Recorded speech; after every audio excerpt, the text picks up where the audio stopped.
Hello everyone, बेटा बहुत important information है। नीट 2023 का फॉर्म रिलीज हो गया है और आप एनटीए की साइट पे जाकर इस फॉर्म को फिल कर सकते हैं। रिसेंटली दो तीन कंट्रोवर्सी थी, दो तीन इशूज थे जो बच्चों को परेशान कर रहे थे। मैं डायरेक्टली उन्हीं को क्लियर करूंगा। सबसे पहला इशू था एज लिमिट को लेकर और दूसरा इशू बच्चों को लेकर था कि क्या सिलेबस में कोई चेंज हुआ है। तो दोनों पॉइंट्स को क्लियर करता हूं, पर मैंने उससे पहले ही आपको बता दिया था कि कोई ऐसा बड़ा बदलाव आने वाला नहीं है। तो सबसे पहले हम एज को लेकर बात कर लेते हैं।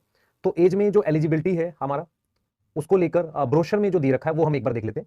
एलिजिबिलिटी फॉर नीट 2023, जिसका बर्थ 31 2006 मतलब जिसका जन्म जो है 31 दिसंबर 2006 के बाद हुआ है, सॉरी पहले हुआ है, वही फॉर्म भर सकते हैं। मतलब मिनिमम एज दे रखी है 17 ईयर। अपर एज लिमिट नहीं है, नो अपर एज लिमिट। आप यहां देख सकते हैं अपर एज लिमिट हमारे पास यहां नहीं है, ये आप देख सकते हैं। ठीक है, तो इसका मतलब एज लिमिट की कोई प्रॉब्लम नहीं है, आपकी अटेम्प्ट खत्म नहीं हुई, आप एग्जाम दे सकते हैं। दूसरी चीज, मैं एक चीज और यहां पे जानना चाह रहा था कि क्या हमारा 2022 में भी कुछ अपर एज लिमिट थी। अगर आपको दिखाऊं कि ये 2022 का हमारा ब्रोशर है जो मैंने कहीं से खोजा है ये, ठीक है, तो 2022 का जो ब्रोशर था उसमें भी अपर एज लिमिट थी नहीं। अगर आप इस चीज को समझ पाए, वहां भी हमारे पास अपर एज लिमिट में बोला गया था कि एनएमसी की कोई मीटिंग होगी उसमें डिसाइड होगा, है ना।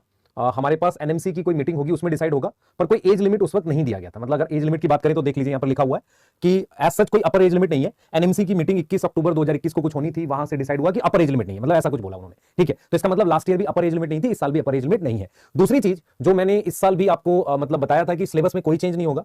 तो जब हम सिलेबस में आते हैं तो आप देख सकते हैं, मैं आपको दिखा देता हूं, थोड़ा टाइम लग रहा है सिलेबस पे यहां पहुंचने में, ठीक है, पता भी चल जाएगा। तो बेसिकली अगर आप देख सकते हो सिलेबस में कोई बदलाव नहीं है। मतलब अगर आप एज सच देखो, सेम चीजें, अगर एनाटॉमी वाली यूनिट की बात कर रहे हैं, सेम चीजें यहां एनाटॉमी वाली यूनिट के लिए लिखी हुई है। अगर आप देखो ये वाला मॉर्फोलॉजी एंड मॉडिफिकेशन, बिल्कुल सेम लाइन है। जैसे कुछ बच्चों को डाउट था कि मॉर्फोलॉजी में से ये हट गया वो हट गया, तो जो लाइनें लास्ट ईयर ब्रोशर में लिखी थी वही इस साल भी लिखी है। आप देख लो, सेम लाइनें यहां लिखी है, सेम लाइन यहां लिखी है। इसका मतलब क्या हुआ है, ना एज लिमिट में कोई बदलाव है, ना सिलेबस में कोई बदलाव है। तो आप शांति से अपनी पढ़ाई पे ध्यान दें और इस तरह के मतलब चीजों में मत फंसा करो। चुपचाप से एग्जाम दो, प्रॉपर फॉर्म फिल करो और उसके बाद अपना एग्जाम साथ में दो और पूरी मेहनत करो। ठीक है बेटा, बेस्ट ऑफ लक। बहुत ज्यादा चीजों को लेकर परेशान मत हुआ करो। ठीक है बेटा, बाय।